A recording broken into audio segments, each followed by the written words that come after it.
जंगल का शैतानी farm house. शहर की भागदौड़ से दूर 5 दोस्त घने और भयावह जंगलों के बीच एक वीरान फार्म हाउस में छुट्टियां बिताने पहुंचे। जंगल के छोर पर फार्म हाउस की ओर जाने वाले टूटे हुए रास्ते पर उनकी मुलाकात एक बूढ़े कांपते हुए चौकीदार से हुई, जिसकी आंखें डरावनी रूप से लाल थीं। उसने अपने सूखे झुर्रीदार हाथों से फार्म हाउस की ओर इशारा किया और एक भयानक फुसफुसाहट में उन्हें वहीं रुकने की चेतावनी दी। अंदर मत जाओ, ये घर शैतानी है। अगर अपनी जान प्यारी है तो अभी यहीं से वापस लौट जाओ। और सुनो, उस फार्म हाउस में एक खास कमरा है जिसका दरवाजा हमेशा बंद रहता है।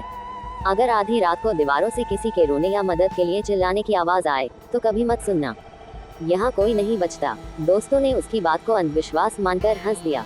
बुजुर्ग, हमें थोड़ा आराम चाहिए, इतनी डरावनी बातें मत करो, उनमें से एक ने कहा, और वे बूढ़े चौकीदार की चेतावनी को अनसुना करते हुए उस सड़े हुए लकड़ियों वाले सर्द बदबू से भरे फार्म हाउस के अंदर चले गए। 2 कमरे का रहस्य। जैसे ही वे अंदर पहुंचे, उन्हें हर तरफ एक अजीब सर्द बदबू महसूस हुई।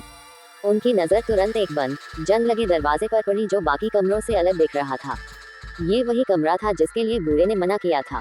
रात गहरी होने लगी और जंगल में से अजीबोगरीब आवाजें आनी शुरू हो गईं, जैसे कोई जानवर जोर से सांस ले रहा हो या सूखी पत्तियां घिसट रही हों। सन्नाटा इतना गहरा था कि हर आवाज सीधे दिल पर वार कर रही थी। अचानक उस बंद कमरे से एक बहुत धीमी मगर खुरखुरी फुसफुसाहट सुनाई दी, जो किसी का नाम पुकार रही थी। रचना, मेरी बच्ची, खोलो, मुझे ठंड लग रही है। रचना नाम की दोस्त डर के मारे जम गई।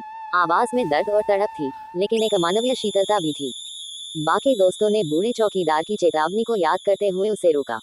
अरे रुक जा, बूढ़े ने कहा था ना, आवाजों को अनसुना कर देना। लेकिन उस आवाज में इतना दर्द था कि रचना की उत्सुकता उसके डर पर हावी हो गई। उसने दोस्तों को झिड़क दिया, अगर कोई सच में अंदर फंसा हो तो मुझे बस देखना है। तभी दरवाजे के नीचे से एक गहरी काली परछाई फिसलती हुई दिखाई दी। एंग्री, दहशत का चीत्कार। फिर आवाज ने अचानक रूप बदल लिया। वह एक गहरी पाश्विक गड़गड़ाहट में बदल गई, जैसे कोई अपनी टूटी हड्डियों पर जोर लगा रहा हो, और उसने चीख कर कहा, मुझे बाहर आने दो, मेरा चेहरा देखो, खोलो मुझे अभी। दरवाजे पर जोरदार अमानवीय थपथपाहट शुरू हो गई। दरवाजे के छेद से एक भयानक फटी हुई आंख दिखाई दी, जिसमें सफेदी के सिवा कुछ नहीं था, और वह रचना को घूर रही थी। रचना का डर चरम पर था। उसने बूढ़े आदमी की दूसरी चेतावनी को भी पूरी तरह से नजरअंदाज कर दिया। बेहोशी की हालत में उसने दरवाजे का कुंदा खोल दिया। अंदर से एक तेज बर्फीली तूफान जैसी हवा निकली, जिसने दरवाजे को चीर दिया। हवा के साथ एक विकृत सड़ी हुई शक्ल दिखाई दी, जिसके हाथ नाखूनों से छिले हुए थे। इससे पहले कि कोई दोस्त भाग पाता, उस कमरे के अंधेरे ने उन्हें अपनी काली ठंडी बाहों में जकड़ लिया। अगले दिन फार्म हाउस पूरी तरह से वीरान मिला।